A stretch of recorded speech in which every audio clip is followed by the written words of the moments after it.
Come on, AfterBuzz, faster. You're tuning into the online broadcast network, The internet. AFTERBUZZ TV. Over 20 million weekly downloads in over 150 internet. countries, and your Real. number one source for after-show entertainment.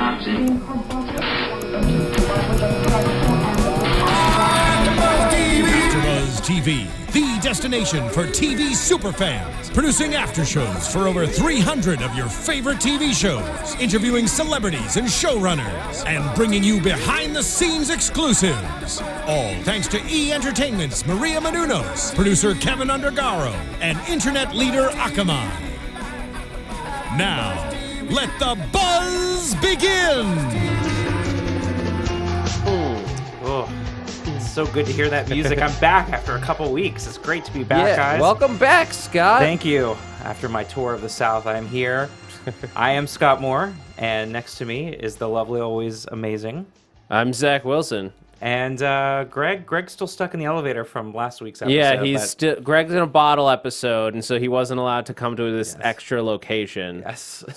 So hopefully we'll get the three of us back next week. Yeah. But here we are for Season 6, Episode 6, Sitting. Yeah, and guys, if you haven't done so already, just a reminder to go on to youtube.com/AfterBuzzTV, where you can subscribe to this and all the AfterBuzz shows, iTunes and SoundCloud, other options to get all these podcasts. Be sure to hit us with a rating and a comment. Tweet at us with the hashtag ABTVArcher. That's right. Yes, I forget about the whole new tweeting and YouTubing and everything There's else. so At the many top options. of the show. Yes, that's right. There's so many options. It's hard to keep track of it all. If you're up at 11 o'clock at night, Western time, We got on Western a time, Thursday, 2 a.m. on the you're East welcome Coast. to join us live as well. I Yeah. think we have a YouTube, somebody just called YouTube Live 1000 in the chat roll right now. Nice. So, yeah. hey, thanks for listening. Yes, we do. We appreciate you, night owls, because as a night owl, I definitely appreciate you guys. But yeah, this episode was really good. I've really enjoyed this season so far. I really, really have. This is the fun that you get with Archer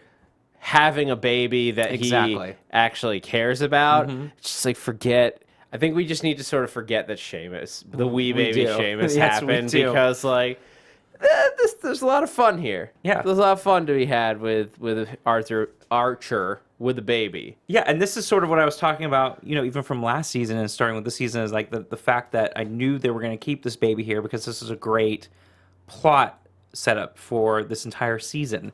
And so there's so many new ways and so many new things that you can do by having this baby here. And sure enough, this episode basically was all about, what would happen with Archer with a baby. So it was fantastic. Yeah, and I want to ask you, and I want to ask anybody who's listening live, or if you're listening later, tweet your answers at us.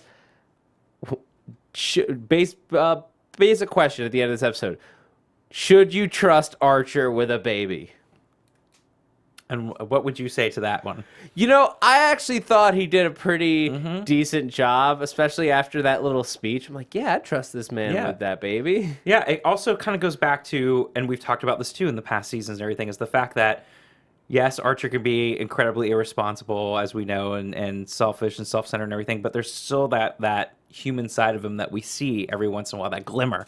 Yeah. And I felt like, again, in tonight's episode, we saw that. We saw there's the responsible one. There's the Archer that actually does care and can handle taking care of a baby when it comes down to it in his own crazy way, in his own crazy world. Yeah. He's capable, and that's what I really loved about this. Again, as we saw that side of him that we've seen little glimmers of here and there in previous episodes and previous seasons.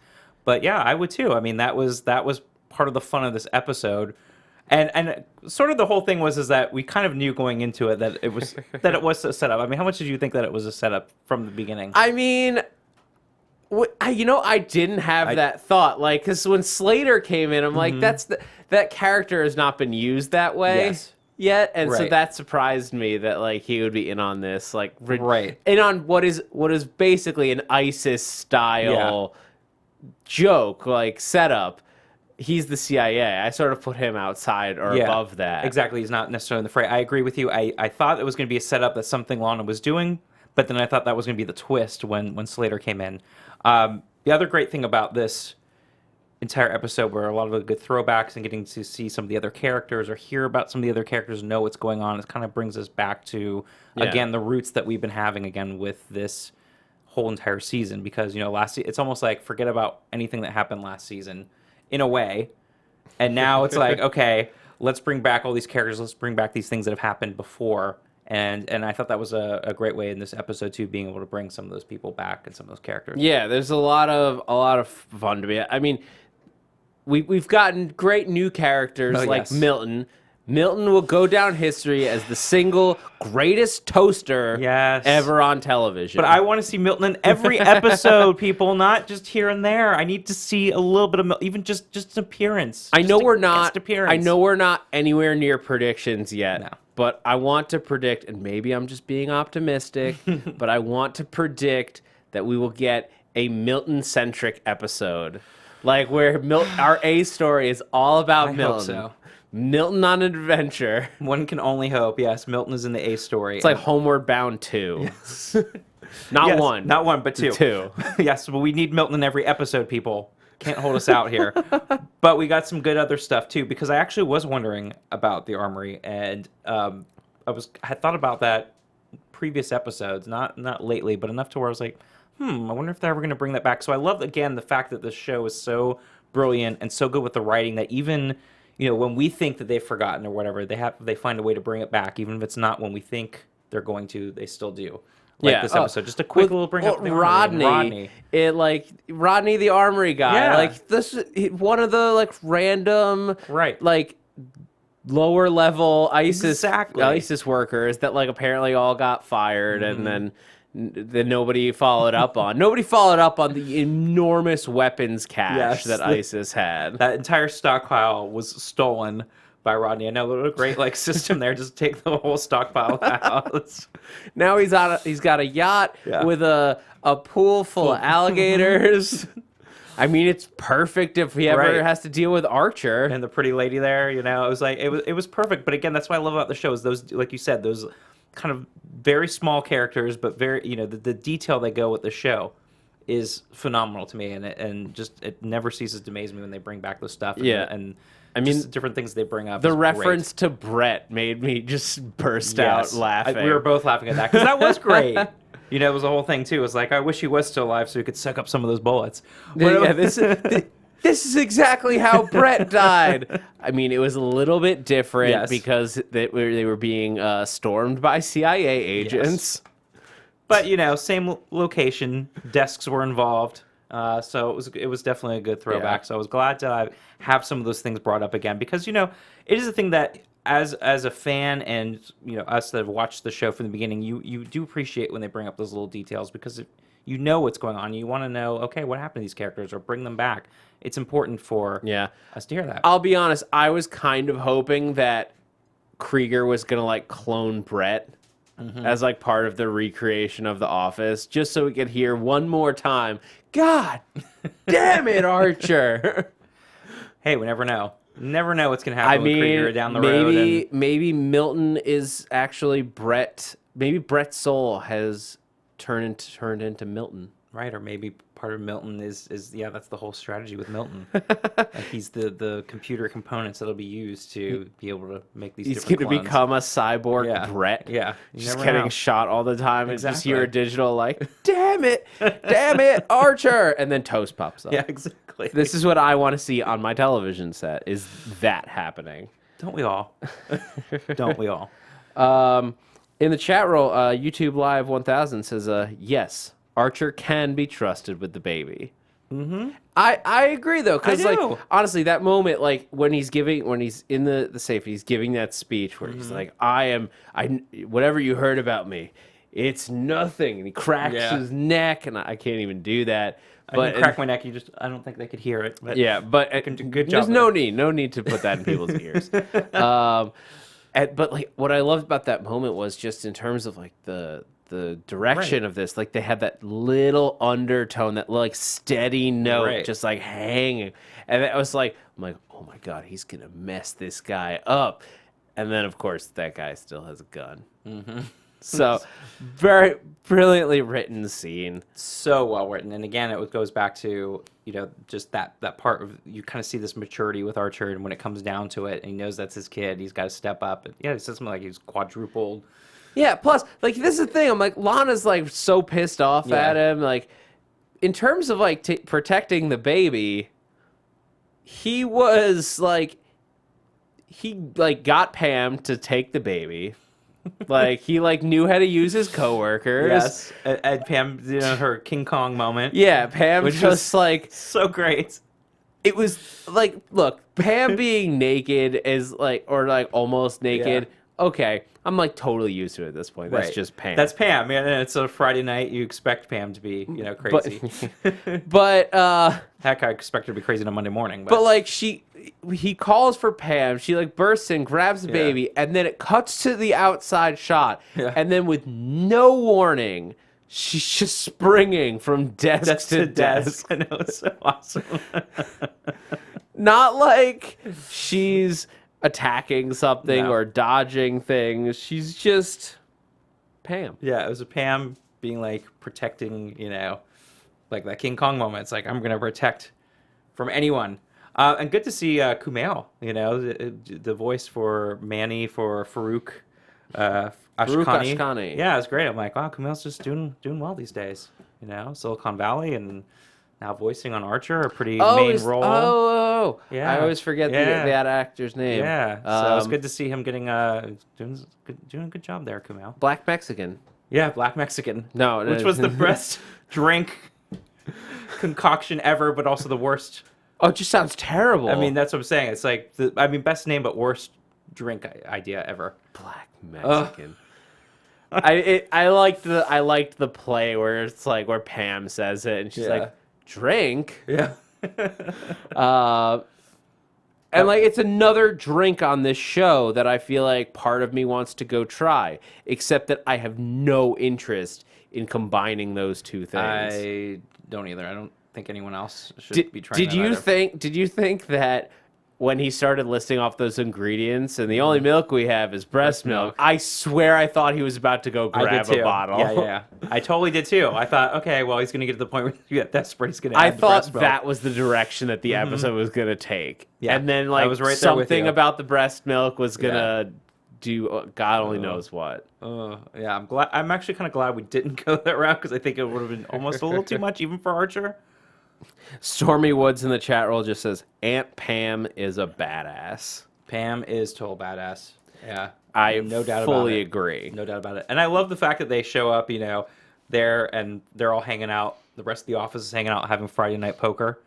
Now, here's the thing I'm wondering, too, is like, is this something they do normally and Archer's left out? Or is this, that's what I was wondering when he showed up. I was like, oh, I kind of almost felt bad for him. I think it's all the, like, not the drones, as they would be called, like Brett and Rodney and I was going to say the support staff, but this is like the higher up. These are the mid-level workers because they're not upper management like the field agents and Mallory, but they're not the like drones that nobody talks to either. It's like head of accounting, head of HR, scientist, only scientist, and then Cheryl. And Cheryl. She kind of fits over there. But she's a billionaire, so it's she can just do whatever she wants. Yeah, because that's what I thought of when you first walked in. I'm like, is this something they do all the time? And they've left him out. But it was hilarious. It was a great thing because it was totally them, doing their thing. And then the whole stuff about the Canadian jokes and everything. Now I don't know, and I don't know exactly what the reference was with. Guy, what was it, Guy Lafleur? Guy Lafleur. They're basically like player. Who, like they're talking about Canada, and it's like, who are you, Guy Lafleur? Yeah, he played for the Montreal Canadiens. Right. I don't know enough about his backstory. That's what I was wondering if anyone out there wants to comment as to the reference for that with that whole scene. I was trying to figure it out. I know he did something with 50 hockey. I'm not a hockey person, so I'm not going to talk about hockey. No, I mean I love hockey. Like I played in college, but I don't know. Like we watch the episode, then we come right into the studio. Right. So we don't always have time to go read biographies soak in and everything on the guys that were mentioned or the geese that were mentioned in this episode. So yeah, fill us in if he like fled Canada or fled to Canada or something. Weird backstory, and I sound like a complete idiot. Who knows? I thought you were gonna say who cares. The whole I should have. Who cares? Got to work on that. No, but I want to know because now I feel like an idiot because I'm sure there's something obvious about that reference. Yeah. But that was, or it's just because he's Canadian. It could literally boil down to just the fact very that famous Canadian, maybe a bit before in time. But yes, I again, that's another thing why I love about the show is just these detailed references where you have to sit there and look it up. Because I think of myself not necessarily smart, but maybe above average. I'm well read. And I don't even know all these references. That's what I love about the show. It's like every week I feel like I learn something. Yeah. They make it funny, but you learn something. If you want. I did love that in the poker night, they have to establish that they're not going to have any more hate crimes. Yes. No more hate crimes. Yeah, you're going to get hate crimed. Can't we have, literally the quote was, can't we have one poker night without a hate crime? Yeah, because what was the week before? That wasn't actually a hate crime. That was a real crime. That was just a regular crime. We went back and rewatched that little cutaway because if you thought it went by too fast, go back, rewatch it because in it Cheryl is literally standing above Pam with a gun in Pam's mouth as everyone else is like, "Whoa, what do we do here?" Yeah, they put the gun into the timed locker. Yeah, that's hilarious. That was another little red herring piece that I thought was gonna come back around. I did too. I thought it was gonna be we keep him distracted for another 45 more seconds until exactly, and that was gonna happen. So because I actually didn't think because at first I was thinking okay, Lana really is setting him up, and then as we started getting through the episode, I was like, oh no, she's really not. This is a whole thing, and then it came back, and then she was. Because there was that moment there where I'm like, he has a real gun, he actually shot him, okay, what's going on here? How are they going to wrap this up? And we got close to the end of the episode, I'm like, what are they going to do with this? How are they going to end this up and tie it up really neat? And I thought it was brilliant.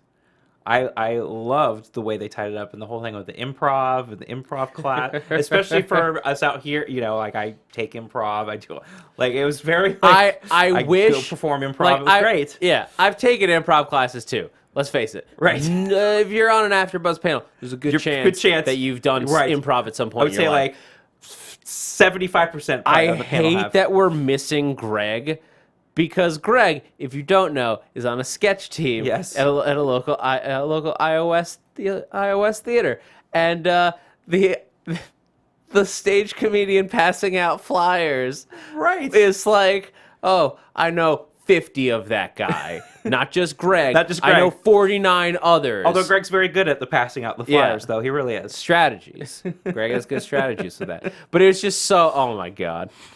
It was too real. It was. That's why I loved it. It was brilliant the way they wrapped up the episode. A little too close to home, if you ask me. But I liked it. Crazy improvers. Yes, I know. We are a crazy bunch, aren't we? Improbable. Improbable. It's that's a classic Archer moment of oh, that is much better. That goes right back. I think it's funny that in this one, Cyril is the one correcting. Because now, actually, as I think about it, because go all the way back to first season where Cyril's dating Lana, and it's we're stir fry on Friday nights. Guess what we call it? Stir Fridays. Yes. Oh, that is much better. Now Cyril's really come a long way. He has. He's fixing other people's jokes now. He is. He's grown. He's grown. I don't know that the word improbable is really better, but we never knew how bad his stir fry joke was. Yes, he's improved. Oh God, one of the great what was the bad stir fry joke? One of the great Archer mysteries. Shall remain. Was there any other final thoughts? Any other things that we're missing? Woodhouse is in rehab. Yes, that was it. No, that was actually, I meant to actually bring that up to from kind of throwing back the characters. That was what we started with, was the fact that Woodhouse was in rehab, which again was great too. It was you got the second day rolled on. Well, of course, it's not being paid. So get over it.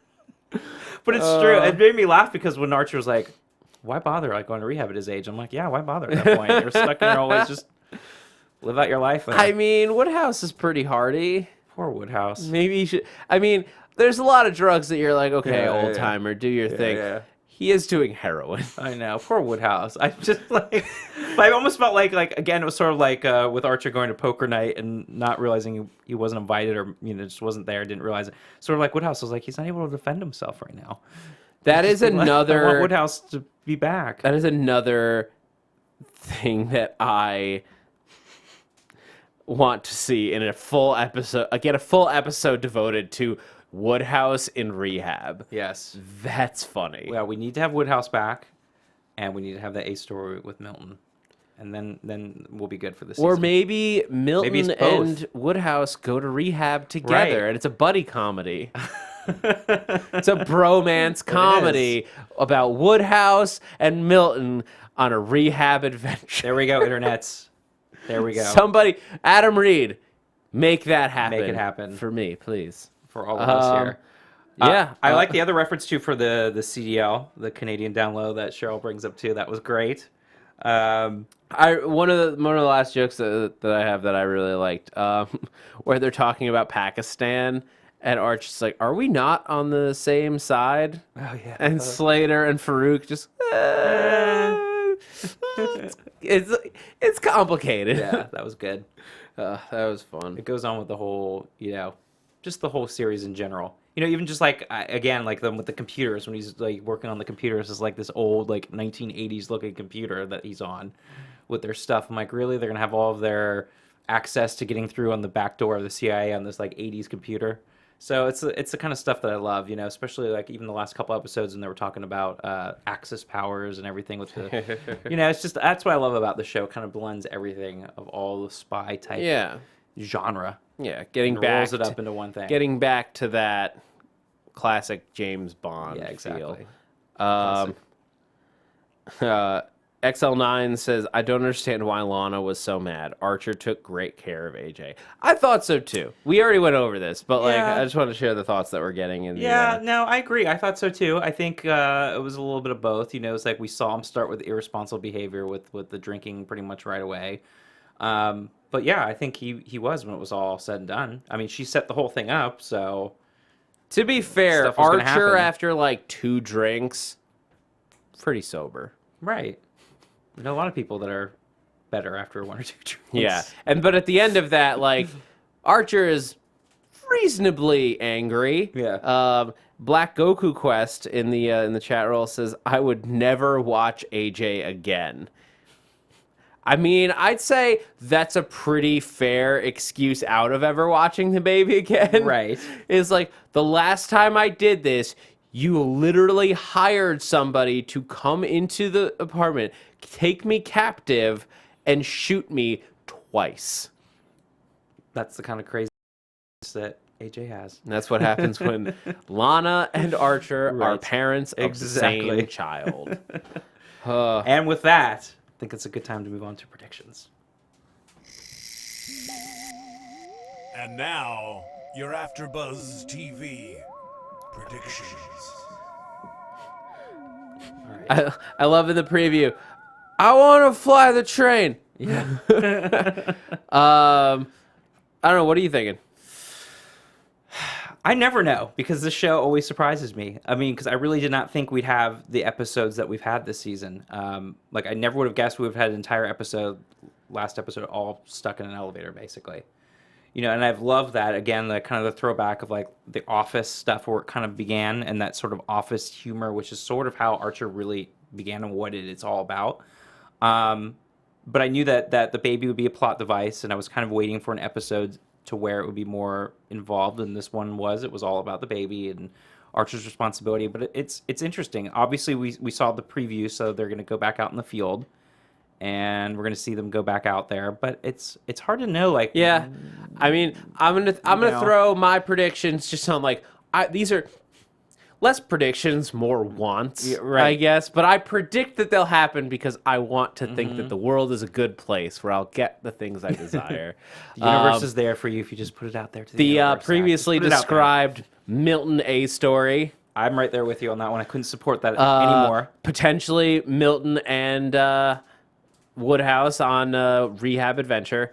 I want to see, and hope we will see, and I actually think we will before the end of the season, an episode dealing with what is happening with the Krieger / maybe Krieger clones. Right, and that was something that I'm glad you brought. Clone Bone. Yes, I'm glad you brought that up, because I was thinking about that again tonight with him with the whole gas mask through the entire episode, and I was like, I wonder if they're. I assume they are going to bring that back, and I'm hoping they will too. And actually, I was wondering too. Do you think they're going to bring up anything else with like Rodney or the Armory, or is that going to end up being something with an episode later? Yeah, maybe. Or is it just a little tease of just saying, okay, we're going to show you what happened, so you can kind of move on? I actually don't think so. Only because like that's too strong a reveal to waste on a throwaway joke if you're gonna use it again. That's true. Maybe like next season, Adam Reed will be like, that's true. That's right. Yes, because we have a season 7 already built in. Yeah. So. Yeah, no, I'm definitely for it with Milton, and I want to see Woodhouse back too. Yeah, I want to see Woodhouse and see how he's handling post-rehab world, and see how that's gonna pan out. But yeah, I thought I'm really liking this season so far. I'm really liking how they're doing it, and they're kind of bringing it back to its roots, but still keeping it fresh and kind of new, and it's just as strong as ever, in my opinion. Yeah. All right. So with that, where can they find you? Hey guys, you can follow me on Twitter at @ZachWilson, ThatzachWilson, and also here at AfterBuzz on a whole bunch of shows. Better Call Saul. We have a very special guest that we'll be announcing on this week's show for the episode 4. That's a good tease. Tune in. Yeah. You can also catch me on Grimm, a whole bunch of others. Agent Carter. What about you, Scott? Oh my God, so you're basically living here. You can find me on Monday nights with Looking, because I'm finally back. So season 2 of Looking, Monday nights. It's been a really fun season so far as well. And that's about it right now. So until next time, everyone, hopefully next week we'll have all 3 of us back. Greg will be back. He'll be out of the elevator. Thank you for tuning in. Thank you for commenting. Thank you for it all. Have a great week, everyone. From executive producers Maria Menounos, Kevin Undergaro, Phil Svitek, and the entire AfterBuzz TV staff, we would like to thank you for listening to the AfterBuzz TV network. To watch or listen to other after shows and post comments or questions, be sure to visit AfterBuzzTV.com. I'm Sir Richard Wentworth, and this has been a presentation of AfterBuzz TV. Buzz you later. The views expressed herein are those of the hosts only and do not necessarily reflect the views of AfterBuzz TV or its owners or principals.